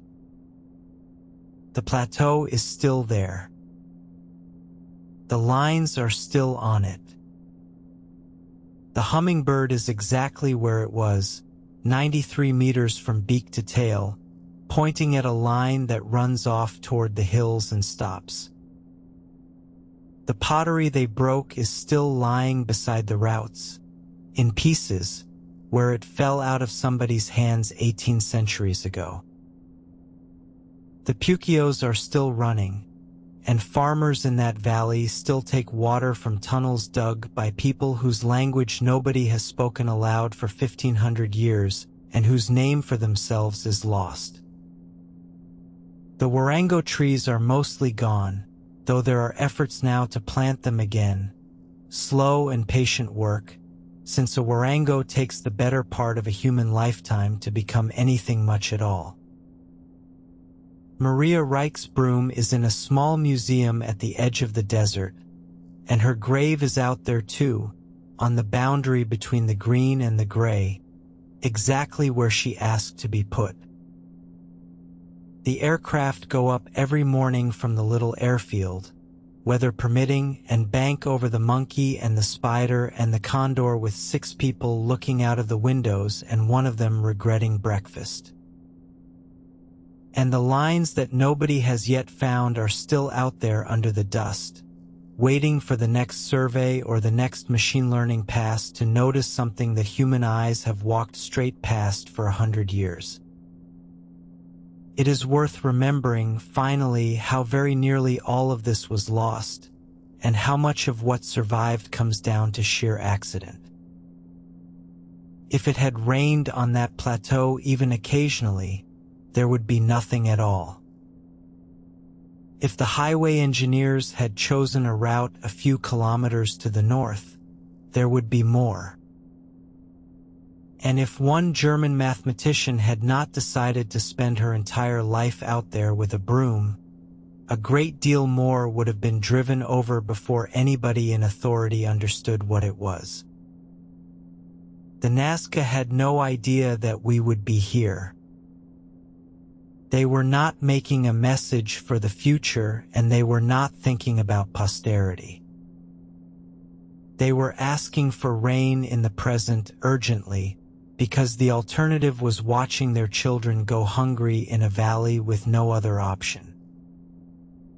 And yet the asking survived, and the answer did not.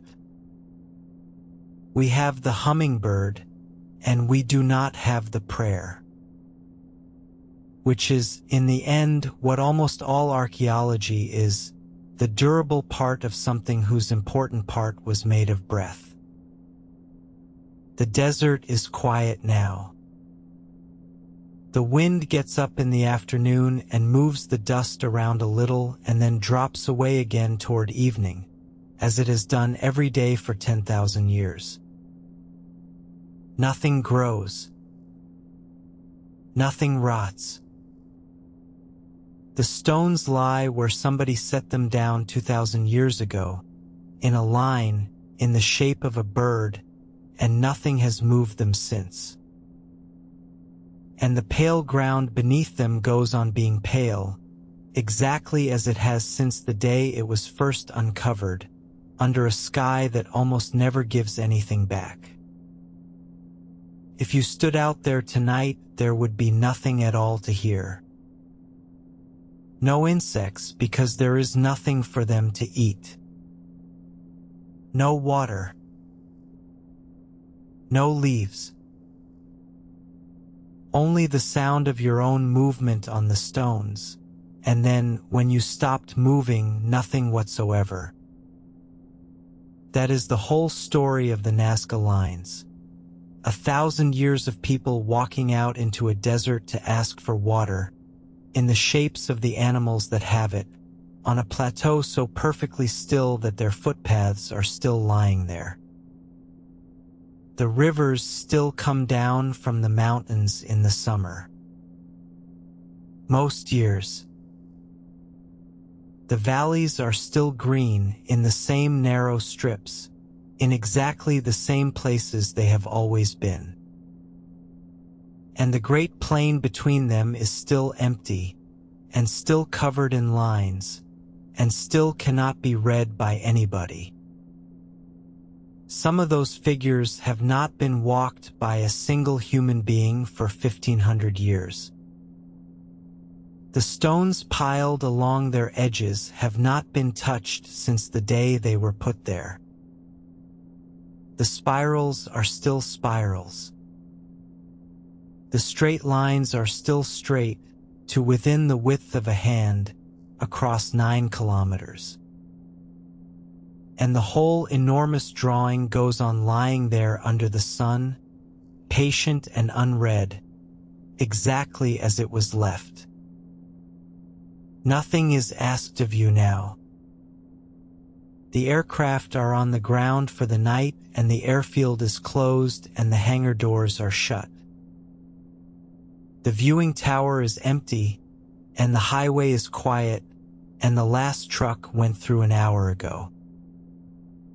Out on the Pampa there is nobody at all, and no light anywhere, and no sound.